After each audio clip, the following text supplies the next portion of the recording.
சக்தி matric மேல்நிலைப் பள்ளி மாணவி ஸ்ரீமதி 600க்கு 589 மதிப்பெண்கள் பெற்று மாவட்ட அளவில் முதலிடம் பெற்று சாதனை. சக்தி மெட்ரிக் மேல்நிலைப் பள்ளி காணியாமூர், சின்னசேலம், கள்ளக்குறிச்சி சேர்க்கைக்கு வரவேற்கிறோம். அன்பார்ந்த மக்களுக்கு வணக்கம். நான் உங்கள் Karthik Pillai and welcome to the KTV. Pudukkottai வேங்கவேல் இஷ்யூவும் பாப்பா மோகன் அவர்களும் இப்படின்னு ஒரு டைட்டிலே போட்டு நம்ம ஒரு வீடியோ போடலாம் மக்களே. ஏனால் எந்தெந்த இடத்துலலாம் 2021 ஆட்சிக்கு பின்னாடி தலித் மக்கள் தப்பு பண்ணி அவங்களாம் பிரச்சனையில் மாட்ட போகிறாங்க, சிக்கலில் மாட்ட போகிறாங்க, இன்வெஸ்டிகேஷனில் சிக்க போகிறாங்க அப்படிங்கிற மாதிரி இடங்கள் இருக்கின்றதோ அந்தந்த இடங்கள்லாம் பார்த்திங்கன்னா திரு பாப்பா மோகன் அவர்கள் உள்ளே வந்து ஒரு அட்வொகேட்டாக கோர்ட்டில் வாதாடுறது அப்படிங்கிறது that is his own profession. அதை நம்ம ஒன்றும் குறை சொல்ல முடியாது.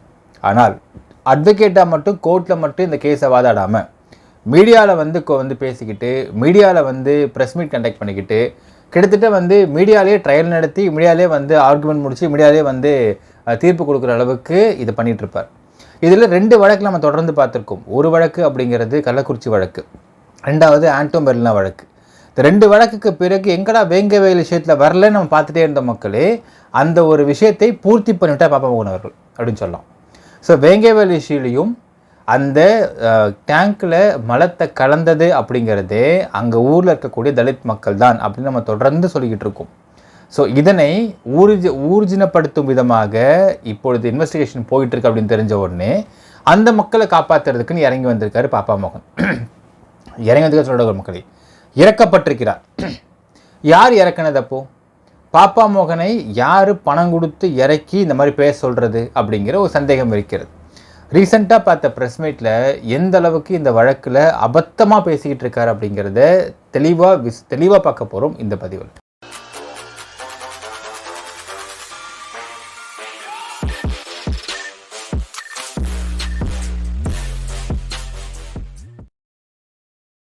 ஒரு 24 ஹவர்ஸ்க்கு முன்னாடி ஒரு வைக்கப்பட்ட ப்ரெஸ் மீட் மக்களே. அந்த ப்ரெஸ் மீட்டில் திரு பாப்பா மோகன் அவர்களும் அந்த வேங்கவேல் கிராமத்தை சேர்ந்த சில நபர்களும் உட்காந்துட்டு சென்னை ப்ரெஸ் கிளப்பில் பேட்டி கொடுத்துருக்காங்க, ஒரு ப்ரெஸ் மீட் கண்டக்ட் பண்ணிருக்காங்க. அந்த ப்ரெஸ் மீட்டில் பார்த்தீங்கன்னா வேங்கவேல் கிராமத்தில் இப்போது அந்த டேங்க்கில் மலம் கலந்த விவகாரத்தில் இன்வெஸ்டிகேஷன் போயிட்டுருக்கு, ஆல்மோஸ்ட் எண்டுக்கிட்ட வரப்போகுது. இதில் அந்த சம்பந்தப்பட்ட ஊர் மக்களையே இங்கே குற்றம் சாட்டும் விதமாக வந்துக்கிட்டு இருக்கு அப்படிங்கிறதுனால மூக்கு வேர்த்து போய் பாப்பா மோகனை இறக்கி விட்டுருக்குறாங்க ப்ரெஸ் மீட் கண்டக்ட் பண்ணுறதுக்காக. ஸோ இதில் அந்த ப்ரெஸ் மீட்டில் சொன்ன விஷயங்கள்லாம் எவ்வளவு அபத்தமாக இருக்குது அப்படிங்கிறத பற்றியும், இந்த வழக்கில் பல நாள் பெண்டிங்கில் இருந்த இன்வெஸ்டிகேஷன்ஸ் இன்றைக்கி முடிய போகிற நிலைமையில் வந்திருக்கு.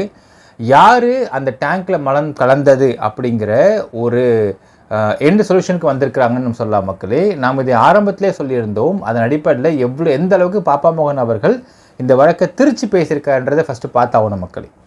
இந்த வழக்குடைய ஆரம்ப புள்ளின்னு பார்த்தீங்கன்னா புதுக்கோட்டை மாவட்டம் கொளத்தூர் தாலுக்கா அன்னவாசல் ஒன்றியமில் வேங்கவேல் அப்படிங்கிற ஒரு கிராமம். இந்த கிராமத்தில் மொத்தம் 9 வார்டு இருக்குது. அதில் ஒரு வார்டு அப்படிங்கிறதுல 111 குடும்பங்கள் இருக்கின்ற, எல்லாமே தலித் குடும்பங்கள். அந்த 111 குடும்பங்களுக்கும் ஒரு டேங்க் இருக்கிறது. அந்த டேங்க்கில் தான் தண்ணீர் டெய்லியும் ரொம்பும், சம்டைம் ஒரு நாள் விட்டு ஒரு நாள் ரொம்பிடும். அந்த தண்ணீர் தான் இங்கே உள்ள 111 குடும்பங்களும் யூஸ் பண்ணுறாங்க for everything, for latrines and for the footing சொல்கிறாங்க. ஸோ இப்படியான ஒரு விஷயம். 2 விஷயம் பார்க்கணும். போர் போட்டு தண்ணி டேங்க்கு மேலே மூலியமாக அந்த தண்ணி டேங்க்கு அங்கே பைப் கனெக்ஷன் மூலியமாக வீடுகள் கொடுக்கப்பட்டிருக்கின்றன.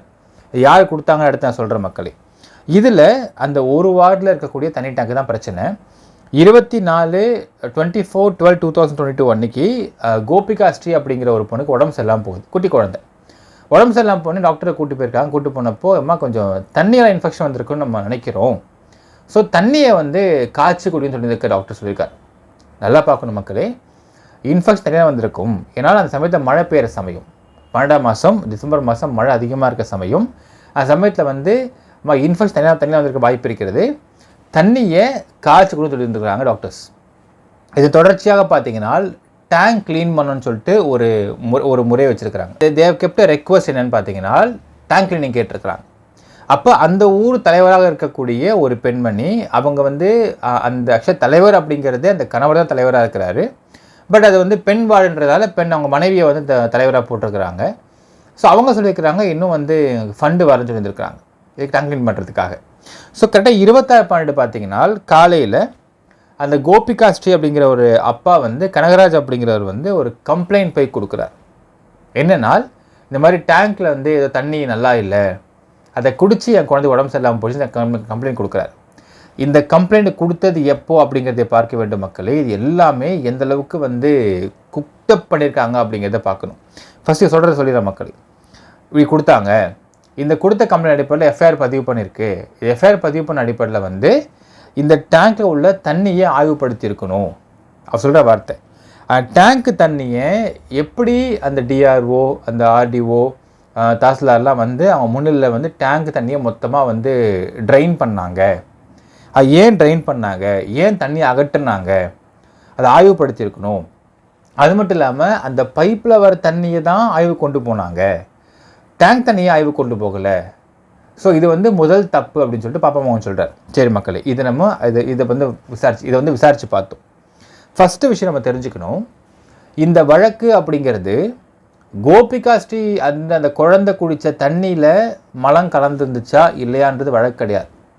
இந்த வழக்குன்னா என்னன்னு ஃபஸ்ட்டு பார்த்தீங்கன்னா, அந்த தண்ணி டேங்க்கில் மலம் கலந்தது யார். இங்கே எங்கேயுமே மலம் கலக்கவில்லைன்னு ப்ராசிக்யூஷன் சொல்லவே இல்லை. தெளிவாக சொல்கிறாங்க ப்ராசிக்யூஷனில், மலம் கலந்திருக்கிறது. இந்த மலத்தை கலந்தது யாருன்றதா வழக்கு.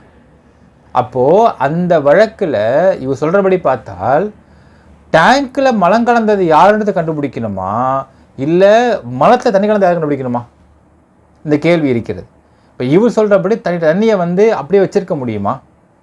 வச்சுருந்தா என்ன நடக்கும் யோசிச்சு பாருங்க மக்களே. தண்ணி டேங்க்கில் ரெனோவேட் பண்ணிட்டாங்க, டேங்கை அடித்து உடைச்சாங்க, டேங்கை உடைச்சிட்டு புது டேங்க் கட்டி கொடுத்தாங்க தமிழக அரசாங்கம். உடனே செஞ்சாங்க. ஏன்னால் 111 குடும்பம் அவங்களுக்கு வந்து வசதி வாய்ப்பு ஏற்படுத்தி தரணும் தண்ணிக்காக. ஸோ இமீடியட்டாக வித்தின் அ கப்புள் ஆஃப் டேஸ்க்குள்ளே தண்ணி டேங்க் மொத்தத்தையும் உடைச்சிட்டு புது டேங்க் கட்டி கொடுத்தாங்க. இப்போ பாப்பா மகன் சொல்கிற மாதிரி அதை உடைக்காமலே வச்சுருந்து தண்ணியை அப்படியே ப்ரிசர்வ் பண்ணி வச்சுருந்தாங்க. இதே எல்லாத்தையும் ஒரே மாடல் சூப்பராட்டி மக்களே. கள்ளக்குறிச்சி கலவரத்தையும் அதே மாதிரி தான். கலவரத்தை ஏன் நீங்கள் சுத்தப்படுத்த விட்டீங்க, ஏன் நீங்கள் அதை வந்து க்ளீன் பண்ண விட்டீங்கன்னு கேட்குறாங்க கேள்வி. க்ளீன் பண்ணாமல் 10 வருஷம் அப்படி இருந்தால் ஓகேவா அப்படின்ற கேள்வி இருக்குது. தண்ணி டேங்க்கில் தண்ணி எடுத்தாச்சு, அந்த பைப் தண்ணி எடுத்துட்டாங்க, மலத்தை ஆய்வு கொண்டு போயிட்டாங்க. டேங்க் வச்சு என்ன பூஜையாக பண்ண முடியும்? அதை உடச்சி போட்டு அடுத்த வேலையை பார்க்க வேண்டாமா அப்படின்ற கேள்வி இருக்கா இல்லையா? இப்போ 110 குடும்பம் தனியார் கொடுக்க முடியும் அப்படின்ற கேள்வி இருக்கா இல்லையா? இதை ஒரு பாயிண்டாக முன்வைக்கிறார் பாப்பா மோகன் அவர்கள். சரி மக்களே, அடுத்தது அக்டோபர் 2ஆம் தேதி அன்னைக்கு கிராம சபை கூட்டம் கூடிச்சாமா. அந்த கிராம சபை கூட்டத்தில் அந்த தலைவர் சொல்லியிருக்கிறாங்களாம், சுத்தமான சுகாதாரமான குடிநீர் வழங்கப்பட்டது என்று அறிக்கை வெளியிட்டிருக்காங்க. இந்த அறிக்கையை எதிர்த்து இந்த வேங்கவயல் கிராமத்தை சேர்ந்த அந்த வார்டு மக்கள் மட்டும் வந்து எதிர்ப்பு தெரிவிச்சிருக்காங்க. எதிர்ப்பு தெரிவித்தப்போ அதில் சண்முகம் அப்படிங்கிற ஒரு நபர் வந்து எதிர்ப்பு தெரிவித்தார் அப்படின்னும், அவர் தான் அந்த டேங்கோடைய இன்சார்ஜ்னு சொல்லிட்டு ஒரு விஷயம் சொல்கிறார். அந்த டேங்கோட இன்சார்ஜ் அப்படிங்கிற நபரை ஏதோ ஒரு தப்பு பண்ண காரணத்தினால இந்த தலைவர் சஸ்பெண்ட் பண்ணிட்டார், வேலையை விட்டு தூக்கிட்டார். ஸோ இந்த வேலையை விட்டு தூக்கின காரணமும் இதையும் கனெக்ட் பண்ணி பேசுகிறாங்க பாப்பா மோகன் தரப்பு உள்ளவங்களாம். சரி மக்கள், இப்போ அதை ஒரு பக்கம் ஓரம் வச்சிடலாம்.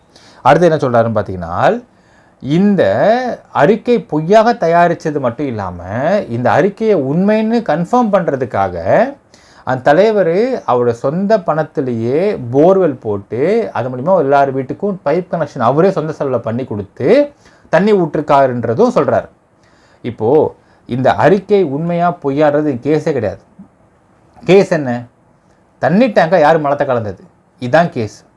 இது ஒரு ஆஸ்பெக்டை பார்க்கணும். அறிக்கை காந்தி ஜெயந்தி அன்னைக்கு அக்டோபர் 2 வச்சிருக்கிறாங்க, கிராம சபை கூட்டத்தை கொடுத்துருக்குறாங்க அப்படின்னு சொல்கிறீங்க இல்லைங்களா?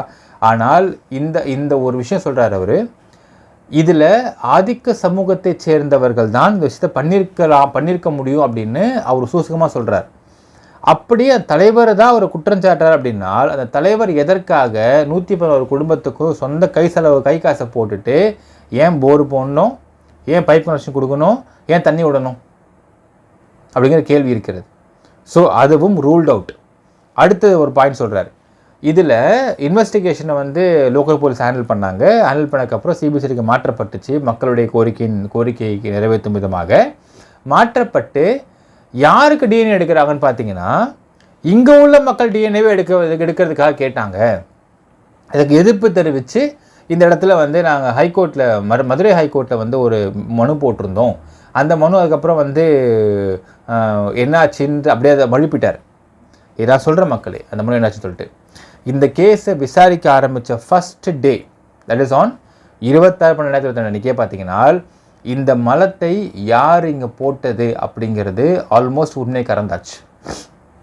போலீஸ், அதாவது அப்போ ஸ்டேட் போலீஸு, நாட் சிபிசிஐடி, அவங்க ஸ்டேஷன் இன்சார்ஜ் என்ன பண்ணிட்டாருனால் இதில் எப்படி இது கலக்கப்பட்டுச்சு அப்படிங்கிறத ஒருத்தவன் வாக்குமூலம் கொடுக்க ரெடியாக இருந்திருக்கான். அவனை வாக்குமூலத்துக்கு கொண்டு போகிறாங்க. ஸ்டேஷன் விழுந்து வெளியே அனுப்பவே இல்லை. அந்த 100 போன குடும்பத்தில் ஒருத்தவன் அவன் அனுப்பலன்னவனே வெளியே இருந்துக்கிட்டு எல்லாம் கத்திட்டு இருக்கானுங்க. அதில் அந்த எவிடன்ஸ் கதிர் அப்படிங்கிற எச்ச புரோக்கரு எதுவும் பேசிடாதரா, நாங்கள்லாம் அவன் கூட இருக்கோண்டா அப்படின்னு கத்துறான். இவனை வாக்குமூலம் கொடுக்கறதுக்கு அங்கேருந்து வெளியே கூட்டு வராங்க, வேறு ரூமுக்கு கூட்டு வரப்போ இவன் கத்துறத அவன் பார்க்குறான். இவன் பார்த்த உடனே சுதாரிச்சுட்டு வாக்குமூலம் போயிட்டு நல்லா மறந்து போச்சுன்னு சொல்லிட்டான். நான் தரமாட்டேன்னா அதுவரையில் எல்லாத்தையும் 9 ஓட்டையும் மூடிக்கிட்டு இன்வெஸ்டிகேஷனுக்கு ஒத்துழைப்பு கொடுத்த அந்த நபர் இந்த எவிடன்ஸ் கத்துன்ற எச்ச புரோக்கரை பார்த்த உடனே 9 ஓட்டையும் திறந்துக்குச்சு அவனுக்கு. இஷ்டத்துக்கும் அவன் பாட்டு நக்கல் பண்ணிட்டுருந்தான் ஸ்டேஷனில். நான் தர முடியாது, எனக்கு தெரியாது, எனக்கு மறந்து போச்சுன்றான். The police got vexed. நீ உண்மையை சொல்ல போகிறதான் இங்கே கூப்பிட்டு வந்தோம் உன்னை. ஏன்னால் வாக்குமூலம் தரப்போ they will fix a camera, record பண்ணுவாங்க, எல்லாமே செய்வாங்க. ஏனென்றால் அந்த எவிடன்ஸ் கதிர்ன்ற எச்ச புரோக்கரை பார்த்த உடனே இவனுக்கு குளிர் விட்டு போச்சு. நமக்கு சப்போர்ட் வெளியே இருக்கிறாங்க அப்படின்றத புரிஞ்சுக்கிட்டு இவன் இஷ்டத்துக்கும் பண்ண ஆரம்பிச்சிருக்கான். இது டே 1 நடந்த விஷயம். சிபிசிஐடிக்கு மாற்றுறாங்க. திரு பாப்பா மோகன் அவர்கள், எனக்கு ஒரு விஷயம் சொல்லணும் பாப்பா மோகன் அவர்களே, இந்த வழக்கை நீங்கள் எப்படி விசாரிப்பீங்க? ஒருத்தன் தனி டேங்க்கு மேலே போயிட்டு மலத்தை வந்து போட்டிருக்கான். அவன் அங்கே போய் மலத்தை கழிஞ்சானா, எங்கேருந்து கொண்டு போய் போட்டானா அப்படிங்கிறத எப்படி கண்டுபிடிப்பீங்க அப்படின்னா, ஃபஸ்ட் அந்த மலம் யாருது, அதுதான் மெயின். நமக்கு இன்னொருத்தன் மலத்தை கையில் எடுத்துகிட்டு போய் அங்கே மேலே போடுற அளவுக்கு பண்ண முடியுமா அப்படிங்கிற ஒரு பாயிண்ட் இருக்குது. இல்லை மேலேயே போயிட்டு மலத்தை கழிஞ்சானான்ற ஒரு பாயிண்ட் இருக்குது. அப்போது இன்னொருத்தவனுடைய மலத்தை கொண்டு போய் மேலே போடுறதுக்கு நமக்கு அருவருப்பு தன்மை இருக்கும். அப்போ அங்கேயே போய் உட்காந்து மலத்தை கழிஞ்சிக்கானான்ற ஒரு சந்தேகம் இருக்கும். அப்போ முதல்ல இந்த மலம் யாருது அப்படிங்கிற கண்டுபிடிச்சா தானே அடுத்த லெவலுக்கு போக முடியும்.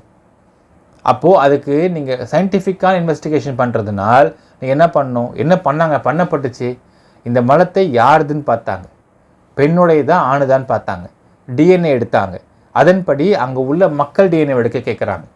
அதற்கும் நீங்கள் ஒத்து வர மாட்டேன்னு சொல்லி நீங்கள் செஞ்சீங்கன்னா என்ன அர்த்தம்ன்ற ஒரு கேள்வி இருக்கிறது. அதற்கு இவங்க ஹைகோர்ட்டில் பெட்டிஷன் போட்டாங்க. இந்த பெட்டிஷன் காட் டிஸ்மிஸ்ட். ஜட்ஜி சொல்லிட்டாரு, இன்வெஸ்டிகேஷன் போயிட்டுருக்கு, ஒத்துழைப்பு தாங்கன்ட்டார். டிஎன்ஏ எடுக்கப்பட்டது. அதற்கு பிறகு பாலிகிராஃபிக் டெஸ்ட் கேட்டாங்க. 111 பேருமே இன்வெஸ்டிகேஷனை உட்படுத்தப்பட்டு the investigating officer was asking for a polygraphic test. அதற்கு இவங்க ஒத்தே வர மாட்டேன்ட்டாங்க. நாங்கள் தரமாட்டோம், உண்மை கண்டறியும் சோதனை நாங்கள் வரவே மாட்டோம் அப்படின்ட்டாங்க. சரி, அதுக்கு வந்து ஒரு பக்கம் விடப்பட்டாகிவிட்டது. அடுத்தது இந்த இன்வெஸ்டிகேஷன் ஸ்டூடெண்ட் பண்ணுறாங்க. பண்ணதுக்கு பிறகு பாப்பா மோகன் சொல்கிறாரு, யாரோ தனிநபராம் அவர் ஹைகோர்ட்டில் வந்து ஒரு பில் போட்டிருக்காராம். பில் என்ன போட்டிருக்காருனால், கிட்டத்தட்ட 1.5 வருஷ காலமாக இந்த வேங்கவேல் வழக்குன்றது முடிவராமல் இருக்கிறது, இன்வெஸ்டிகேஷன் போகாமல் இருக்கிறது. ஆனால் இந்த வழக்கை சிபிஐக்கு மாற்ற கோரி ஒரு மனு போட்டிருக்கார். அந்த மனு விசாரணைக்கு வந்த சமயம் எந்த சமயம்னு பார்த்தீங்கன்னா தமிழ்நாடு அசம்பிளி நடந்துட்டு இருக்க சமயம். ஸோ தமிழ்நாட்டு அசம்பிளியில் அது வந்து ஒரு வார்த்தையாக வைக்கப்பட்டாகிவிட்டது. So the CBCID got vexed and said, எங்களுக்கு இந்த வழக்கே வேண்டாங்க, நீங்கள் சிபிஐக்கு மாற்றி விட்ருங்கன்ட்டாங்க. மாற்றி விட்ருங்க, லெட் சிபிஐ என்கொயர். ஏன்னா ஸ்டேட் சிபிசிஐ என்கொயரி பண்ணால் தானே வந்து இந்த சமூகத்துக்காரன், இந்த ஜாதிக்காரன், இந்த கட்சிக்காரன் பேசிக்கிட்டு இருக்கிறீங்க. சிபிஐ வந்து என்ன பண்ணுவாங்க, கூப்பிட்டு வச்சு எல்லாரையும் வந்து ஒரே மாதிரி ட்ரீட் பண்ணுவானா இல்லையா? சிபிஐ என்கொயரி பண்ணிட்டோம் அப்படின்னு விட்டாங்க. அதற்கு பிறகு தமிழக அரசாங்கம் கேட்டது, சரி எவ்வளோ நேரத்தில் முடிப்பீங்க இந்த வழக்கு? They said at least they want 3 more months to do it. So 3 மாதம் அவகாசம் கொடுக்கப்பட்டது தமிழக அரசாங்கத்திற்கு. அந்த பிஏஎல் போட்டது, அது மேற்கொண்டு எந்த விசாரணையும் வரவும் இல்லை, வரப்படவும் இல்லை. அதை மேற்கொள் காட்டுறாரு பாப்பா மோகன். அடுத்தது சொல்கிறாரு, இந்த வருஷம் 25/2024 அன்னைக்கு 2 பேரை 41A சம்மன் கொடுத்து மீண்டும் விசாரணைக்கு அழைச்சிருக்கிறாங்க சிபிசிஐடி. அது யாருன்னு கேட்டிங்கன்னா முனிராஜ்ன்ற கான்ஸ்டபிள், சுதர்ஷன் அப்படின்ற இன்னொரு நபர். இவங்க 2 பேரும் தான் அந்த டேங்க்கில் மலம் இருந்தது அப்படிங்கிறதை முதலில் பார்த்தவர்கள். இதை கதையை நான் சொல்கிற மக்களே. இப்போ என்ன பாப்பா மோகன் சொல்கிறாருனால், இந்த 2 பேரையும் 41 இயர்ஸ் சம்மன் கொடுத்துட்டு நீங்கள் அழைச்சது தப்பு கிடையாது. அதை சொல்கிறாரு பாப்பா மோகன் அவர்கள். முனிராஜ் வந்து கான்ஸ்டபிள், அவரை கூப்பிடுறாங்க. சுதர்ஷன்றவர் அவர் தான் மீடியாவுக்கு செய்திகளை கொடுத்தவர், செய்தியை கொடுத்தாராம் மீடியாவுக்கு. அவரை கூப்பிட்றாங்க. கூப்பிட்டு தனியாக கூப்பிட்டு தனித்தனியாக விசாரிக்கிறப்போ, இந்த பாரு நீ என்னென்னு உண்மையை ஒத்துக்கோ, நாங்கள் உதவி பண்ணுறோன்னு சிபிசிஐடி கேட்குறாங்க, இது வந்து மிரட்டுற மாதிரி இருக்குது, மிரட்டுற தோணலை இருக்குதுன்னு சொல்லிட்டு பேசுகிறாரு. ஒரு விஷயம் புரிந்து கொள்ள வேண்டும் பாப்பா மோகன் அவர்களே, இன்வெஸ்டிகேஷன் அப்படிங்கிறது நீங்கள் தான் சொன்னீங்க, அது போலீஸின் தனிப்பட்ட ஒரு அதிகாரம் படைத்த விஷயம். ஒரு பழமொழி சொல்லுவாங்க மக்களே, அதாவது எப்படி பால் கறக்கணும் மாட்டில் அப்படின்னு பார்க்குறப்போ, ஆடுற மாட்டை ஆடிக்கற, பாடுற மாட்டை பாடிக்கிறன்பாங்க. அதாவது எவன்ட்ட எப்படி வந்து நேக்காக போட்டு உண்மையை வாங்கணும் அப்படிங்கிறதுக்கு போலீஸ் வந்து they will follow many tricks. சில பேர் அடித்து வாங்குவாங்க, சில பேரை வந்து கொஞ்சம் வாங்குவாங்க, சில பேரை வந்து அவன் போக்கிலேயே போய் வாங்குவாங்க. இதெல்லாம் அவங்களுடைய எக்ஸ்க்ளூசிவ் பவர்ஸ். பாப்பா மோகனுக்கு எவனை எப்படி வாங்க என்ன வந்திருக்கு? நமக்கு தேவை உண்மை. உண்மை தேவைன்னா பண்ணிட்டு போயிட்டோம். உண்மை வெளியே வருதா? இப்போ அவங்ககிட்ட மட்டும் நீ உண்மையை ஒத்துக்கோப்பா, நான் ஹெல்ப் பண்ணுறோன்னு சொல்லிட்டு அவன் வந்து நல்ல இல்லை, நான் வந்து இப்போ தப்பே பண்ணல, இருந்தாலும் சிபிசிஐடி கேட்குறாங்க, நான் அவங்க சார்ந்து சொல்லவா போகிறான்? அவன் என்ன குழந்தையா? ஒருத்தன் வந்து கான்ஸ்டபிள், இன்னொருத்தவன் இந்த எல்லா வேலையும் பார்த்த இன்னும் ஃப்ரிஞ்ச் எலமெண்ட்டு. அவங்க என்ன குழந்தைகளா 2 பேரும்? ஐயோ ஆமாம் மிஸ், ரப்பர் காணாமல் போச்சுன்னு சொல்கிறாங்க மிஸ், நான் ஒத்துக்கிறவங்க சொல்கிறதுக்கான குழந்தையா பசங்களாம் 2 பேரும்? எப்படி மாற்றுறாங்க பாருங்கள் மக்களே. இதை ஏன் இவங்க 2 பேரும் கூட்டி விசாரித்தாங்கன்னு நான் சொல்கிறேன் மக்களே. அதாவது 26/12/2022 அன்னைக்கு காலையில் அரௌண்ட் 5:30, அந்த 5:30-6 மணிக்கிட்ட இந்த 2 பேர் தான் டேங்க் கிட்ட இருந்திருக்கிறாங்க. ஃபஸ்ட்டு விஷயம். 2வது, இந்த இடத்துல அந்த குழந்தை கோபிகா ஸ்ரீ அப்படிங்கிறது உடம்பு சரியில்லாமல் போகாமல் போனது இதெல்லாம் 2ஆம் பட்ச விஷயம். டேங்க் க்ளீன் பண்ணுறதை கேட்குறாங்க இவங்க. இந்த வார்டுக்கு சம்மந்தப்பட்ட அந்த ஒரு நபர், அந்த தலைவர் சொல்கிறாரு, இப்போ எனக்கு இன்னும் பேமெண்ட் வரல, உங்களுக்கு வேணுன்றதுனால தான் நான் கை காசை போட்டு நான் போர் போட்டு பைப் கனெக்ஷன்லாம் போட்டு வீட்டுக்கு கொடுத்துருக்கேன். இப்போ டேங்க் கிளீனிங்க்கு எனக்கு பேமெண்ட் வரல, இதை நான் பண்ண விஷயங்களுக்கும் எனக்கு பேமெண்ட் நான் கிளைம் பண்ணேன், அதுவும் எனக்கு இன்னும் கிடைக்கல. ஸோ பேமெண்ட் வந்துட்டோம்ப்பா, நான் பண்ணித்தரேன்னு சொல்கிறாரு. எப்போது? அக்டோபர் 2ஆம் தேதி அன்னைக்கு கிராம சபை கூட்டத்தில் நான் எல்லாமே சுத்த சுகாதாரமான தண்ணி கொடுக்கப்பட்டிருக்கோன்னு சொன்ன அந்த அறிக்கையின் வாயிலாக இவர் இவ்வளோ விஷயம் பண்ணி கொடுத்துருக்காரு. பைப் போட்டு கொடுத்துருக்காரு, சொந்த காசில், எல்லாமே சொந்த காசில் பண்ணி கொடுத்துருக்காரு. ஆனால் தான் அவர் சொல்கிறாரு சுத்தமான சுகாதாரமான குடிநீர் வழங்கப்பட்டிருக்குன்னு சொல்லிட்டு அறிக்கை வெளியிடுறாரு அந்த தலைவர். இப்போது இந்த கை காசு போட்டு பண்ணதுக்கும் பேமெண்ட்டுன்னு கிளைம் பண்ணி வரல. ஏன்னால் அக்டோபர் 2க்கும் டிசம்பர் 12க்கும் ரொம்ப பெரிய டிஃப்ரென்ஸ் இல்லை, ஜஸ்ட் 2 months ஆஃப் டிஃப்ரென்ஸாக இருக்கிறது. இப்போ நீங்கள் க்ளீனிங் கேட்குறீங்க, cleaning is a big process, அதுக்கு ஒரு அமௌண்ட் பெருசாக தேவைப்படும். We need a man power also. இதெல்லாம் நான் பண்ணி க்ளீன் பண்ணி முடிக்கிறதுக்கு ஒரு டைம் எடுத்துக்கும், கொஞ்சம் வெயிட் பண்ணுங்கப்பா, நான் பண்ணுறேன்னு சொல்லியிருந்திருக்காரு தலைவர். இதில் these people got triggered of something. அப்போ நீ பண்ண மாட்டியா, உன்னை என்ன பண்ணால் நீ பண்ணுவப்பாரு அப்படிங்கிறதை ஏன் இவர்களும் முடிவெடுத்துக்கக்கூடாது? ஃபஸ்ட்டு கேள்வி. 2வது கேள்வி, எந்த இடத்துலையுமே கோபிகா ஸ்ரீ வந்து உடம்பு சரியில்லாமல் போனதுக்கு மலம் கலந்த தண்ணீர் தான் காரணம்னு டாக்டர் சொல்லவே இல்லை. இசை கண்டமெண்ட் வாட்டர் மட்டும் தான் காரணம். தண்ணியை காய்ச்சி குடிங்கம்மா, மழை காலமாக இருக்குது, டக்கு நோய் தொற்றி கொண்டதுன்னு சொல்லியிருந்திருக்காங்க. முதல்ல அந்த அறிக்கையை சரியாக பார்க்கணும். டாக்டர் ரிப்போர்ட் சேஸ் மழை காலம் ஈஸியாக வந்து நோய் தொத்து வந்துடும், தண்ணியை காய்ச்சி குடிங்க, பெரியவங்களும் அப்படியே குடிங்க, நல்லது தண்ணி காய்ச்சி குடிக்கிறது அப்படின்னு சொல்லியிருக்காங்க. இதுதான் நடந்த விஷயம். மலம் பண்ண தண்ணீரை குடிச்சனால கோபிகா ஸ்ரீக்கு வந்துருச்சுன்றது இவங்க கொடுக்கக்கூடிய நேரட்டிவ் செட் பண்ணுறது விஷயம். இப்போ இந்த இடத்துல பார்த்தீங்கன்னா 111 பேரையும் கூட்டு விசாரிக்கிறப்ப சொல்கிறாங்க, எங்களுக்கு தெரியாதுங்க, எங்களுக்கு 2 பேர் சொன்னாங்க. எல்லாரும் சொல்கிற வார்த்தை என்னன்னா, முனிராஜ்ன்ற நபர் தான் மலம் கலந்துருக்கு டேங்க்கில், யாரோ மலத்தை கலந்து வச்சுருக்காங்க டேங்க்னு சொல்லி அவர் தான் சொன்னார். 2வது சுதர்ஷன் அப்படிங்கிறவன் தான் மீடியாவுக்கு எந்த இன்ஃபர்மேஷனும் கொடுக்கல பாப்பா மோகன் அவர்களே. அந்த சுதர்ஷன் அப்படிங்கிற நபர் வந்து வாட்ஸ்அப் குரூப்பில் போட்டிருக்கார். ஸோ வாட்ஸ்அப் குரூப்பில் பதிவிட்டதின் காரணமாகவும் முதல்ல மலம் கலந்திருக்குன்னு சொன்ன முனிராஜ் சொன்னதின் காரணமாகவும் தான் 2 பேர் கூட விசாரிக்கிறாங்க போலீஸ். எப்போ யாரை கேட்டாலும் சொல்கிற 2 நேம்ஸு முனிதா சுதர்ஷன் தான் சொல்கிறாங்க. நீங்கள் தான் இருந்துக்கிறீங்க ஸ்பாட்டில், நீங்கள் தான் ஃபஸ்ட்டு பார்த்துருக்குறீங்க, நீங்கள் சொல்லுங்கள், உண்மையை சொல்லுங்கன்றாங்க. என்ன தப்பு இருக்குது இந்த இடத்துல? ஒரு விஷயம் பார்க்கணும் மக்களே, இதில் வந்து நம்ம விச டெக்னிக்கல் ஆஸ்பெக்ட்ஸில் மலத்தை கோபிகா ஸ்ரீக்கு உடம்பு சரியில்லாமல் போனது 24/12, மலம் இருந்தால் சொல்லக்கூடிய நாள் 26/12. ஒரு மலம் அப்படிங்கிறது 2 days பிஃபோரே வந்து டேங்கில் கலக்கப்பட்டுருச்சு அப்படின்னால் அந்த டேங்க்கில் 24 hours ஒன்ஸு டேங்கை திறந்து தண்ணி உள்ளே ரீஃபில் ஆகும். அந்த மலம் அப்படிங்கிறது தண்ணி சப்போஸ் ரீஃபில் ஆகுறது அப்படின்னால் அந்த மலம் வந்து பார்ட்டிகல்ஸாக பிரிஞ்சு போய் தண்ணியில் கலந்துருக்கணும். அப்படி கலக்கப்படவே இல்லை. Point number 1. பாயிண்ட் நம்பர் 2, அந்த மலத்தை எடுத்த பொழுது அது காஞ்சி போயிருந்ததாகவும் இல்லை. மலம் விதக்கிறது. எப்போவுமே மலம் வந்து இன்னும் பச்சையாக சொல்லணும்னால் மலம் நேரமாக அதோடைய வெயிட்டேஜ் அதிகமாகிட்டு இட்ஸ் எ கேஸ் தான். மலம் நேரமாக வெயிட் அதிகமாகி அது உள்ளே சிங்க் ஆகும். when you go to toilet in Indian toilets அவங்க தெரிஞ்சிடும் மக்களே, ஃபஸ்ட்டு மிதக்கும், தண்ணி ஊற்ற அதுக்கான டென்சிட்டி அதிகமாகும், அது வெயிட் அதிகமாக கீழே வந்து அது கீழே போக ஆரம்பிச்சிடும். இதை மலத்துடைய ரெகுலர் தன்மை. ஏன்னா இட்ஸ் எ கேஸ். ஸோ அப்படி இருக்கும் பட்சத்தில் உங்களுக்கு தண்ணி ரீஃபில் பண்ணியிருக்கணும். 2 days ரீஃபில் பண்ணாமல் தண்ணி கிடையாது டேங்க்கில். தண்ணி உள்ளே கொட்டுறப்போ அது மேலேருந்து தப்பன்னு இப்படி கொட்டும்.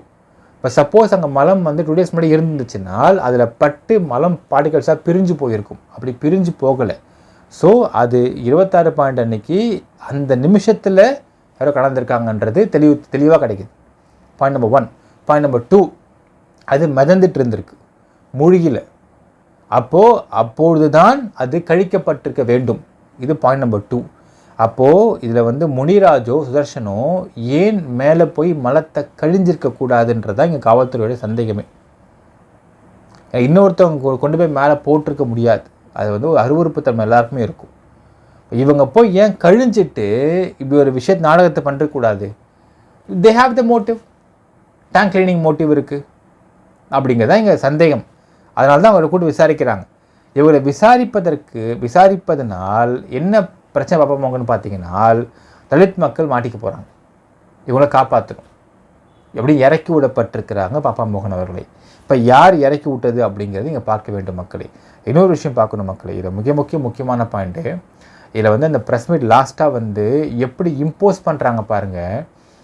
உண்மையிலே சொல்கிற மக்களே, அதாவது ஒரு ஃப்ரிஞ்ச் எலமெண்ட்ஸ்லாம் எப்படி வாழ்ந்துக்கிட்டு இருக்கிறாங்க, எப்படி ஒரு சம்பவத்தை திரிச்சு அவங்களால் பேச முடியுது, எப்படி அடுத்தவங்க மேலே பழி போட்டு இப்படி தான் நடக்கணும் இன்வெஸ்டிகேஷன் எப்படி அவங்க சொல்கிறாங்க. இதெல்லாம் வந்து நாம் இந்த ஒரு 2 வருஷம் நல்லா பார்க்க முடியுது மக்களே.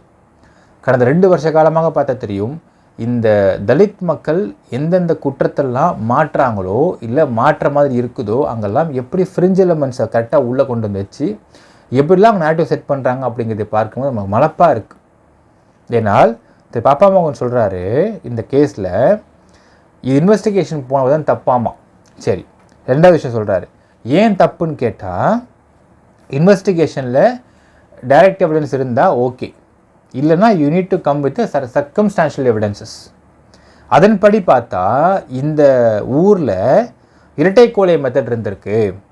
ஸோ அதன்படி இரட்டைக்கோலை மெத்தட் என்ன அர்த்தம் அப்படின்னா, அங்கே தலித்துகளுக்கு ஒரு மாதிரி கப்புலையும் மற்றவங்களுக்கு வந்து ஒரு மாதிரி கப்பலையும் கொடுத்துட்டு இருந்திருக்காங்க. இதனை அந்த ஊரில் உள்ள கலெக்டருடைய மேற்பார்வையில் வந்து ஒரு டீ கடையை பிடிச்சிருக்காங்க.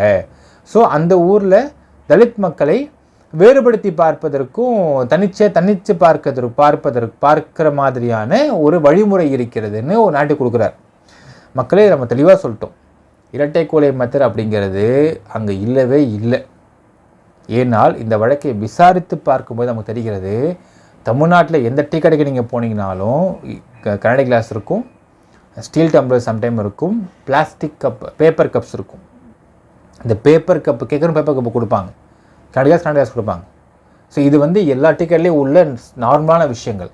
இதனை இரட்டைக்கோலை மெத்தட் அப்படின்னு அங்கே இருக்கக்கூடிய விசிகே பிரமுகர் ஒருத்தருடைய சப்போர்ட்டோட அங்கே இருக்கக்கூடிய அப்பொழுது இருந்த கவிதா ராமு ஐஏஎஸ் அவர்கள், இவங்க சேம் சமூகத்தை சேர்ந்தவங்க, இதை பக்காவாக பிளான் பண்ணி இரட்டைக்கோலை மெத்தட் இருக்குது அப்படிங்கிற மாதிரி கொண்டு வந்து அந்த நபரை அரெஸ்ட் பண்ணி ரிமாண்ட் பண்ணாங்க. அந்த நபருடைய அரெஸ்ட் பண்ணதுக்கு பிறகு அவங்க அம்மா இறந்து போயிட்டாங்க ஹார்ட் அட்டாக்கில். அதுக்கப்புறம் தான் பெயிலே கிடச்சிது அவருக்கு.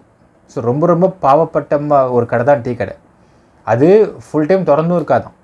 காலைல 3 hours திறந்துருப்பாராம், அப்புறம் மூடிடுவாராம். ஈவினிங் 2 hours வந்து மூடிடுவாராம். எங்கள் இரட்டைக்குள்ள மொத்தம் கண்டிப்பாக கிடையவே கிடையாது சார், ரொம்ப அடித்து சொல்கிறாங்க அந்த அங்கே இருக்க மக்களே சொல்கிறாங்க மக்களே. ஸோ ஒரு தப்பான ஒரு கேஸை கொண்டு வந்து இங்கே திணிக்கிறாங்க பாருங்கள் மக்களே. ஸோ அது ஒன்று ஆச்சுங்களா. ரெண்டாவது, கோயில்களில் வந்து தலித் மக்கள் சாமி கும்பிட்றதுல வந்து ஒரு சில சிக்கல்கள் இருந்துச்சு. அதை வந்து கவிதாராமு அவர்கள் தான் உள்ளே போய் அதை சிக்கலை உடச்சி விட்டாங்க அப்படின்னு அது இன்னொரு தரப்பு சொல்கிறார். அதையும் நம்ம விசாரித்து போட்டோம். அதை விசாரித்து போடுறப்பவும் இப்படிப்பட்ட ஒரு விஷயம் அங்கே வந்து இவர்கள் உருவாக்கின விஷயமாக தெரிகிறது.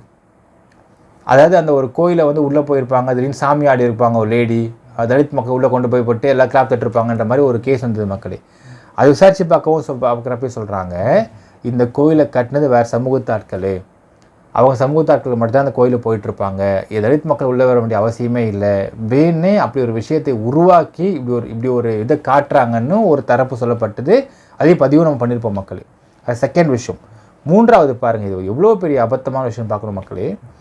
150 ஏக்கர் வந்து செட்டியார் குடும்பத்திற்கு இருந்துச்சான். 150 ஏக்கரில் 25 ஏக்கரை தலித் மக்கள் வந்து வாங்கி வாய் வழி குத்தகை, அதாவது எழுத்து போகிறவனும் கிடையாது, வாய் வழி குத்தகையாக எடுத்துக்கிட்டு அதில் 25 ஏக்கரில் உழுதுட்டு இருந்திருக்காங்களாமா தலித் மக்கள். அதற்கு பிறகு அது உழுதுட்டு இருந்திருக்கிறாங்க. ஒரு சில காலகட்டங்கள், சில வருஷங்கள் கழித்து உழுதுட்டு இருந்தவங்ககிட்ட இருந்து இன்னொரு ஆதிக்க சமூகத்தை சேர்ந்தவங்க நிலத்தை வாங்கியிருக்கிறாங்க, பிடுங்கியிருக்கிறாங்க இந்த தலித் மக்கள் கிட்ட இருந்து அப்படின்னு சொல்லிட்டு ஒரு குற்றச்சாட்டை முன்வைக்கிறார். அதையும் விசாரித்து பார்த்தா என்ன தெரியுதுன்னு பார்த்தீங்கன்னா, 150 ஏக்கருக்கும் மேற்பட்ட ஒரு நிலம் வச்சிருந்த செட்டியார் குடும்பத்துக்கிட்ட இருந்து 25 ஏக்கர் தலித் மக்கள் வாங்கி ஊதிட்டு இருந்தது உண்மைதான். ஆல்மோஸ்ட் 10 இயர்ஸாக அவங்க பண்ணிட்டு இருந்திருக்காங்க, 10 இயர்ஸாக பண்ணிட்டு இருந்திருக்காங்க. பண்ணதுக்கு பிறகு அந்த நிலத்தை செட்டியார் குடும்பத்தை கேட்டால் தரமாட்டேன்னு சொல்லியிருந்திருக்கிறாங்க தலித் மக்கள். இதுதான் நீங்கள் கொடுமை. ஏன்பா இது ஓ நிலமும் கிடையாது, நீ வாய் வழி குத்தகையாக வாங்கி உழுதுகிட்டு இருந்திருக்க, இப்போ திருப்பித்தா அப்படின்னு கேட்டால் கொடுக்க மாட்டேங்கிறாங்க. இதனால தான் அந்த நிலம் பிடுங்கப்பட்டிருக்கிறது அப்படிங்கிற ஒரு விஷயம். அதாவது எவனோ ஒருத்தவனுடைய நிலத்தை இவங்க உழுகிறதுக்குன்னு சொல்லிட்டு வாங்கிட்டு திருப்பி தரமாட்டேன்னு சொன்னால் எவ்வளோ பேர் அயோக்கியத்தனம் அது. இதுக்கு சப்போர்ட் பண்ணி பாப்பா மோகன் மாதிரி வக்கீல்லாம் வந்து பேசுறது அப்படிங்கிறது, மீடியாவில் பேசுறது அப்படிங்கிறது இருக்கிறதுலே கொடுமையான விஷயம் மக்கள். அடுத்து லாஸ்ட்டாக பார்த்தீங்கன்னா ஒரு வார்த்தை அவர் சொல்கிறாரு, கிராம சபை கூட்டத்தில் வந்து ஒரு பொய்யான அறிக்கையை கொடுத்தாங்க, அதனால் அந்த அறிக்கையை எதிர்த்து சண்முகம் அப்படிங்கிற வேற்று சமூகத்துக்காரர் வந்து இந்த வேங்கவேலில் இந்த பர்டிகுலர் 111 குடும்பத்தை சேர்ந்தவங்க சப்போர்ட் பண்ணார், அது சப்போர்ட் பண்ண காரணத்தினாலேயே அவர் வந்து சஸ்பெண்ட் பண்ணிட்டார் தலைவர். ஸோ இதெல்லாம் வச்சு சர்க்கம்ஸ்டான்ஷியல் எவிடன்ஸாக வச்சு பார்க்குறப்போ தலித் மக்கள் அங்கே வந்து ஒடுக்கப்பட்டிருக்கிறாங்க. ஸோ அதனால் அந்த ஆதிக்க சாதிக்கை சேர்ந்தவங்க தான் இந்த மலத்தை கலந்துருப்பாங்க. ஆனால் உங்களுக்கு இன்வெஸ்டிகேஷனை பொறுத்தளவுக்கு இது இந்த மாதிரி இன்வெஸ்டிகேஷனாக போயிட்டுருக்கு. யார் வந்து புகார் கொடுத்தாங்களோ இல்லை யார் ஃபஸ்ட்டு அந்த மலம் இருக்குதுன்னு பார்த்தாங்களோ அவங்களையே வந்து குற்றவாளி ஆக்குறாங்க அப்படின்னு அவர் வந்து நேரட்டிவ் செட் பண்ணுறாரு மக்களே. இந்த நேரட்டிவ் செட் பண்ணுறது அப்படிங்கிறத தாண்டி ஒரு கேள்வி கேட்குறாரு, ரிப்போர்ட்டர் ஒருத்தர் கேட்குறாரு, சார் நீங்கள் சொல்கிறது ஓகே, இதுக்கான டாக்குமெண்ட்ஸ் கேட்குறாரு. இவர் சொல்கிறாரு, இது இல்லைங்க, புகார்தாரராக இப்போ எஃப்ஐஆர் தான் கிடச்சிருக்கும், நானும் இது சிபிசிஐடி கிட்ட கேட்டு பார்த்தேன், இன்வெஸ்டிகேஷன் ஆன்கோயிங் அப்படின்னு சொல்கிறாங்க. ஸோ அது இன்வெஸ்டிகேஷன் ஆன்கோயிங் நடந்து முடிஞ்சு அப்புறம் 173 சப்கிளாஸ் 8க்கும் படி சார்ஜ் ஷீட் போடுறதுக்கு பிறகு தான் வாங்க முடியுன்றாரு. இப்போ நம்ம என்ன கேட்குறோம் மக்களே, இது சார்ஜ் ஷீட்டே போடல, இன்வெஸ்டிகேஷன் போயிட்டுருக்கு, அதுக்குள்ளே உங்களை யார் இறக்கி விட்டது? யாருக்கு இங்கே மூக்கு வேர்க்குது? ஏன் சொல்லிட்டு உட்காந்துருக்கீங்க மீடியாவில்? நீங்கள் ஒரு வக்கீல், ஒரு மூத்த வழக்கறிஞர் நீங்கள் சொல்கிறீங்க, அப்போது இன்வெஸ்டிகேஷன் முடியட்டோங்க, சார்ஜ் ஷீட் போட்டோங்க, சார்ஜ் ஷீட் வெளியே வந்து நம்ம வாங்குவோம், ப்ரொடெஸ்ட் பெட்டிஷன் போடலாம், இதை போடுறப்ப நம்ம பார்ப்போம், மொத்தத்தையும் படித்து பார்ப்போம், படித்து பார்த்து நமக்கு சந்தேகம் இருந்தால் ப்ரொடெஸ்ட் பெட்டிஷன் போனால் தான் நீங்கள் சொல்லியிருக்கணும். நீங்கள் ஏன் இப்பொழுதே நீங்கள் முதல்வீட்டை கொண்டு போக ட்ரை பண்ணுறீங்க? அதாவது வார்த்தை, முதல்வீட்டை கொண்டு போக நாங்கள் ட்ரை பண்ணுறோம், முதல்வர் கவனத்தை கொண்டு போக ட்ரை பண்ணுறோம். ஏன் கொண்டு போகணும்? நீங்கள் தான் சொல்கிறீங்க இன்வெஸ்டிகேஷன் சோல் பவர் ஆஃப் போலீஸ்ன்னு சொல்கிறீங்க, அது இன்வெஸ்டிகேஷன் ஃபினிஷ் ஆஃப். இப்போ சிஎம் என்ன சொல்வார்? இப்போ என்ன அவங்க எதிர்பார்க்குறீங்க நீங்கள்? ஆக்சுவலாக எதுனா எதிர்பார்க்குறாங்க மக்களே, இன்வெஸ்டிகேஷனில் அந்த மக்களே தான் கலந்துருக்கிறாங்க அப்படிங்கிற மாதிரி வரப்போகுது. ஏன்னால் காவல்துறை பொறுத்தளவுக்கு முனிராஜ், சுதர்ஷன் 2 பேரையும் ஒன்றா விசாரிச்சிருக்க மாட்டாங்க. தனித்தனி ரூம் போயிடுவாங்க. போயிட்டு எப்பா அவன் வந்து நீ பண்ணிட்டேன்னு சொல்லிட்டான், நீ என்ன சொல்கிறேன்னு கேட்டிருப்பாங்க. இவங்கிட்ட போயிட்டு எப்பா அவன் நீ தான் கலந்தான்னு சொல்கிறான், நீ என்ன சொல்கிறேன்? அப்படியே சொன்னான் சார், அதெல்லாம் கலக்கல சார், அவன் தான் சார் பண்ணான், அவன் தான் சார் போய் பெயிண்ட் வச்சான், நான் வீடியோ தான் சேர்த்துன்னு சொல்லியிருப்பான் இன்னொருத்தன். தம்பி பேண்டதை எடுத்தியா, பெயிண்ட் முடிச்சதை எடுத்தியா? இல்லை சார் பேண்டதை எடுக்கல சார், முடிச்சப்போ எடுத்த சார்னு சொல்லியிருப்பான். இப்படிலாம் விசாரணை போயிருக்கும் அந்த அந்த 25/2024 அன்னைக்கு. இப்படி 2 பேர் தனித்தனியாக உட்கார வச்சு கறந்துருப்பாங்க போலீஸ், நம்ம எதிர்பார்க்கலாம் மக்களே. இப்போ என்னன்னால் இது விஷயம் வேறு மாதிரி போயிட்டுருக்கு. அங்கே உள்ள அந்த நபர்களை தான் இதை பண்ணிருக்காங்கன்றது வெளியே வர மாதிரி தெரியுது. இப்போ இதனை தடுக்க வேண்டும், இன்வெஸ்டிகேஷனை ஸ்டாப் பண்ணும், இதான் அவங்களோட மோட்டிவ். இதற்கு எல்லா வேலையும் நீங்கள் ஏன் பார்க்குறீங்க? உண்மையான பாப்பமோகன் அவர்களுக்கு உண்மை வெளிவரும் எதிர்பார்த்தாங்கன்னா என்ன பண்ணியிருக்கணும்? ஓகே வெயிட் பண்ணலாங்க, ஒரு வழக்கெல்லாம் யோசிச்சு பாருங்கள் மக்களே, அட்வொகேட்டாக யோசிச்சு பாருங்கள். சரி எஃப்ஐஆர் நம்மகிட்ட இருக்குது, ஏன்னா இன்வெஸ்டிகேஷன் போய்ட்டு நமக்கு தெரிய போகிறது கிடையாது, நமக்கு தெரியாது. Let investigation finish off, charge sheet போட்டு வெளியே வரட்டும். நமக்கு ஆட்சேபம் இருந்தால் ப்ரொடெஸ்ட் பெட்டிஷன் போனால் சொல்லியிருந்துக்கணுமா இல்லையா மக்களே? ஒரு வக்கீல் இப்படி தான் பேசுவாங்க. ஆனால் இங்கே பாப்பமோகன் அவர்கள் அவருடைய ப்ரொஃபஷன் அட்வொகேட் அப்படின்றது இருந்தாலும் இந்த இடத்தை பொறுத்தளவுக்கு எங்கெங்கெல்லாம் விடுதலை சிறுத்தை கட்சியை சார்ந்தவர்கள், தலித் மக்கள் சப்போர்ட் இருக்க விசிக்கை சார்ந்தவர்கள்லாம் எங்கெங்கெல்லாம் வந்து தப்பு பண்ணிருக்காங்களோ அது தப்பையெல்லாம் போயிட்டு தப்பு பண்ணாத மாதிரியும், மற்றவங்க தப்பு பண்ண மாதிரியும், இல்லை போலீஸ் தப்பு பண்ண மாதிரி, எஸ்டாப்ளிஷ்மெண்ட் தப்பு பண்ண மாதிரியும் இங்கே போய் திருச்சி பேசுவதற்கு ஹையர் பண்ணப்பட்டிருக்காங்களா பாப்பமோகன் அவர்கள்? சந்தேகம் இருக்கிறதா இல்லையா மக்கள் இந்த இடத்துல? அப்போ நீங்கள் கோர்ட்டில் மட்டும் பேசவங்களை ஹையர் பண்ண மாட்டாங்க, அப்படி தானே பாப்பமோகன் அவர்களே? கோர்ட்டில் பேசி நியாயம் வாங்கி தரது உங்கள் ஒர்க் கிடையாது. மீடியாவில் பேசணும், இன்வெஸ்டிகேஷன் ஸ்டாப் பண்ணணும், இல்லை நீங்கள் சொன்ன இன்வெஸ்டிகேஷன் நடக்கணும், இல்லை நீங்கள் சொன்ன நேட்டிவ் கொண்டு வரணும் சார்ஜ் ஷீட்டில்.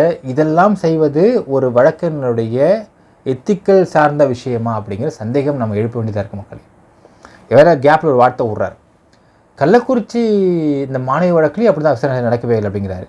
சரிங்க, உங்கள் ஆஸ்பெக்ட்லேயே போகலாம், சரி விசாரணை போல நீங்கள் சொல்கிறீங்கல்ல, போன வருஷம் மே 2023 சார்ஜ் ஷீட் போட்டாங்க, சரியாக விசாரணை போகலை அப்படின்னா மே 2023 இப்போ ஜூன் 2020 நடந்துகிட்ருக்கு, ஒரு வருஷம் 1 மாதம் ஆகி போச்சு. ஏன் ப்ரொடெஸ்ட் பெட்டிஷன் போட மாட்டீங்க நீங்கள்? இப்போது சரியாக விசாரணை நடக்கலை அப்படின்னு நீங்கள் சொல்கிறீங்கனால், நடக்கலை அப்படிங்கிறத எந்த அடிப்படையில் சொல்கிறீங்க? இப்போ உங்கள் பாயிண்ட்டுக்கே வரும், டைரக்ட் எவிடன்ஸா, சர்க்கம்ஸ்டான்ஷியல் எவிடன்ஸஸா, என்ன எவிடன்ஸு, என்ன விட்னஸ் இருக்குது, ஹியர்சே விட்னஸ் இருக்கா, என்ன கருமாந்திரம் இருக்குது இந்த இடத்துல? அந்த கருமாந்திரத்தை தூக்கி போட்டு ஒரு பெடிஷன் போட்டு நீங்கள் போட்டிருக்கலாம்ல ப்ரொடெஸ்ட் பெடிஷன், நீங்கள் ஏன் நீங்கள் போடவே இல்லை? ஏன் ஒரு வருஷம் எடுத்துகிட்டு இருக்கீங்க இந்த கேஸை நீங்கள்? அப்போது எல்லா இடத்துலையும் உங்கள் மோட்டிவ் என்ன பார்த்தீங்கன்னா மக்களே, எந்தெந்த இடத்துல தலித் மக்கள் தப்பு பண்ணிருக்காங்களோ அவங்களை காப்பாற்றுவதற்காக எங்கன்னா மீடியாவில், நாட் இன் ஆஸ்பெக்ட் ஆஃப் கோர்ட்டில் கிடையாது, மீடியாவில் காப்பாற்றணும் ஃபஸ்ட்டு. அதை மீறி எஸ்டாப்ளிஷ்மெண்ட்டில் சார்ஜ் ஷீட் போட்டாங்கன்னா கோர்ட் அந்த வழக்கு வராமலேயே பண்ணோம். வெளியே வந்து பேசினா மட்டும் நீதி வேண்டும், நியாயம் வேண்டும், நேர்மை வேண்டும், எல்லாம் வேணும்னு சொல்லுவாங்க. ஆனால் அதான் மொத்தமாக உங்களுக்கு கிடையாது. ஆக்சுவலாக இவங்க இருக்காங்க கேட்டால் கண்டிப்பாக கிடையாது. நீதி, நேர்மை, நியாயம்னா இவங்க அதை ஃபாலோ பண்ணுற எத்திக்கலான ஆஸ்பெக்டில் பார்க்க வேண்டுமானால் எதுக்கு இந்த ப்ரெஸ் மீட்? எதற்கு இந்த ப்ரெஸ் மீட் அப்படின்னு கேட்டால், தலித் மக்களை காப்பாற்றுவதற்கு. எதிலிருந்து? தப்பு பண்ணதிலிருந்து. அப்போது இந்த 111 குடும்பத்தை சார்ந்தவர்களும் தண்ணியை குடிக்கணும் அப்படிங்கிற ஒரு கேவலமான மோட்டிவில் போய் அந்த இடத்துல ஒரு மலத்தை கழிஞ்சிருக்கானால் அவன் எவ்வளோ பெரிய குற்றவாளி. சரி, மலத்தை கழிஞ்சிட்டு அவன் வீடியோ எடுத்து போட்டான், அதை வந்து ஃபேஸ்புக்கில் போட்டு விட்டான், வாட்ஸ்அப்பில் போட்டு விட்டான், அது பெரிய இஷ்யூவாக மாறுது. இது மாறினவுடனே இவனுக்கு உண்மையாலுமே நீங்கள் சொல்லக்கூடிய நீதி, நேர்மை, மனசாட்சி இருந்தது என்ன பண்ணியிருக்கணும்? நான் தப்பு பண்ணிட்டேன் பாஸ், நான் தான் பண்ணிட்டேன், இதான் என் மோட்டிவ் சொல்லிக்கலாமா இல்லையா? அப்போது இந்த முனிராஜ் மாதிரி கான்ஸ்டபிள்லாம் என்ன மாதிரி கான்ஸ்டபிளாக இருப்பான்? He must have been a worst constable. No ethics, no reliability, no honesty, nothing, zero. அப்போது இவன் தப்பிக்க என்ன வேணால் பண்ணக்கூடிய நபராக இருக்கக்கூடிய இந்த மாதிரியான ஆட்களுக்கெல்லாம் சப்போர்ட் பண்ணுற பாப்பா மோகன் யாருக்காக சப்போர்ட் பண்ணுறாரு? Not for free. கண்டிப்பாக இது இலவசம் கிடையாது, எல்லாமே பணம் தான். இப்போ யார் பணம் கொடுத்து பண்ணிட்டுருக்காரு? ஒரு விஷயம் சொல்லலாம் மக்களே, திமுக அவங்க வாழ்க்கையில் பண்ணியிருக்க மிகப்பெரிய தவறு அப்படிங்கிறது விடுதலை சிறுத்தை கட்சி அப்படிங்கிற கட்சியை வளர்த்து விட்டது தான். அது ஃப்ரம் கலைஞர் டைமில் எடுத்துக்கலாம். நம்ம கலைஞர் டைமில் இருந்து விசிகே கட்சி கூட்டணியை வச்சு வச்சு வச்சு வச்சு வளர்த்து வளர்த்து வளர்த்து வளர்த்து விட்டு இன்றைக்கி இந்த கட்சி பண்ணக்கூடிய தவறுகள், இந்த கட்சி சார்ந்தவங்க பண்ணக்கூடிய தவறுகள் அப்படிங்கிறது it has become enormous. 2020 Stalin ஆட்சிக்கு வந்ததுக்கு பிறகு பார்த்தா மக்களே 3 வழக்குகள், கள்ளக்குறிச்சி ரயட்டு, வேங்கவேல் இஷ்யூ, ஆண்டோ மெரினா வழக்கு, இது 3ம் மீடியாவுடைய சென்சேஷனை கேப்சர் பண்ண வழக்குகள். இது 3த்துலேயும் குற்றவாளிகள் யாருன்னு கேட்டிங்கன்னா விசிகே, அதாவது தலித் மக்கள். இது தலித் மக்கள் பண்ண தப்புக்கு சப்போர்ட் பண்ணி மற்றவங்க மேலே பழிய போட்டு அந்த ஒரு தலித் மக்களை காப்பாற்ற ட்ரை பண்ணது யாருன்னு கேட்டிங்கன்னா விசிகே கட்சி பேக்கப் இருந்துச்சு. அந்த கட்சி பேக்கப்புக்கு அட்வொகேட்டாகவும் மீடியாவிலையும் கோர்ட்லேயும் ப்ரெசென்ட் பண்ணுற நபர் யாருன்னு பார்த்தீங்கன்னா திரு பாப்பா மோகன் அவர்கள். உண்மையாக சொல்கிற மக்களே, இது 2021 ஆட்சி ஸ்டாலின் ஆட்சி வந்ததுக்கு பிறகு விசிகே அப்படிங்கிற ஒரு கூட்டணி கட்சி அவங்ககிட்ட இல்லாமல் இருந்ததுனால் இந்த ஆட்சியில் லா அண்ட் ஆர்டர் இஷ்யூ அப்படிங்கிறத நம்ம சொல்லவே முடியாது. ஊழல் இருக்கான கண்டிப்பாக இருக்குது, எந்த ஆட்சியும் ஊழல்ன்ற மாதிரி இருக்குது. அதிமுகவோ திமுகவோ எந்த ஆட்சி இந்தியாவில் எங்கே ஆட்சி அமைச்சாலும் ஊழல் அப்படிங்கிற இல்லாமல் கைவே கிடையாது மக்களே. ஊழல் இஸ் ஆல்வேஸ் சார் எவ்ரிவேர். நம்ம அதை மாற்றுக்கிறதே கிடையாது. நம்ம பேசக்கூடிய விஷயம் வந்து லா அண்ட் ஆர்டர் விஷயம் மட்டும் பேசிகிட்டு இருக்கோம். லா அண்ட் ஆர்டர் இஷ்யூ அப்படிங்கிறது திமுகவுக்கு யாரால் ஏற்பட்டு கொண்டு இருக்கிறது அப்படின்னு பார்த்தால் பிகாஸ் ஆஃப் விசிகே மெம்பர்ஸ் தான். எங்கள் ஆட்சிரா, எங்கள் ஆள்ரா, என்ன வேணால் நான் பண்ணுவேன் அப்படின்னு கேட்கக்கூடிய ஒவ்வொரு தலித் பர்சனும் they are given 2 horns to do everything. இது சப்போர்ட்டுக்கு விசிகேன்ற ஒரு கட்சி, திருமாவளவன்ற ஒரு நபர், இங்கே பாப்பா மோகன் அப்படிங்கிற அட்வொகேட் அப்படின்னா எவ்வளோ பெரிய ஃப்ரிஞ்சு டீம்ன்றதை பார்த்துருங்க மக்களே. உண்மையாலுமே முக ஸ்டாலின் அவர்களுக்கு தலைவலி என்பதே இவங்களால தான். விசிகே அப்படிங்கிற கூட்டணி இல்லாமல் இருந்திருந்தால் இல்லைனால் இவ்வளோ ஆடமாட்டானுங்க, இவனுங்க இவ்வளோ பண்ண மாட்டானுங்க, இவ்வளோ இஷ்யூ வராது, இன்றைக்கி இந்தளவுக்கு வந்து பேச மாட்டாங்க. இப்போ நடவடிக்கை எடுக்காமல் இருக்கிறதுக்கான காரணம் என்னென்னு பார்த்தீங்கன்னா தோழமை கட்சி, கூட்டணி கட்சின்னு பேசிகிட்டு இருக்காரு முக ஸ்டாலின் அவர்கள். இது திரும்பவும் சொல்கிற மக்களே, முக ஸ்டாலின் அவர்களுக்கு இந்த ஒரு விசிகே கட்சியாலையும் இந்த நபர்களாலையும் நிச்சயமாக பெரிய தலைவலி வரத்தான் போகிறது. வந்தது வரைக்கும் ஒரு பக்கம், வரப்போகிறது கண்டிப்பாக வரும். அது வரும்போது தான் கண்டிப்பாக உணர்வார், இந்த கட்சியான கூட்டி வச்சுன்னு தெரியலையே, நம்ம ஆரம்பத்தட்டி விட்டுருக்கணுமோ, ஆரம்பத்தில் நடவடிக்கை எடுத்துருக்கணுமோ, எடுக்காமல் நம்ம தப்பாச்சோன்றது உணர்வார் மக்களே. அது உணரும் தருணம் வருதா வரல நம்ம வெயிட் பண்ணி தான் பார்க்கணும் மக்களே. இந்த வேங்கவேல் இஷ்யூவை பொறுத்தளவுக்கு பார்த்தீர்கள் என்றால் இதில் மலத்தை கலந்தது அப்படிங்கிறதே அந்த ஊர் உள்ள மக்கள் தான். அதில் யார் அப்படிங்கிறது தான் இப்போ இன்னும் விசாரணை தெரிய போகிறது.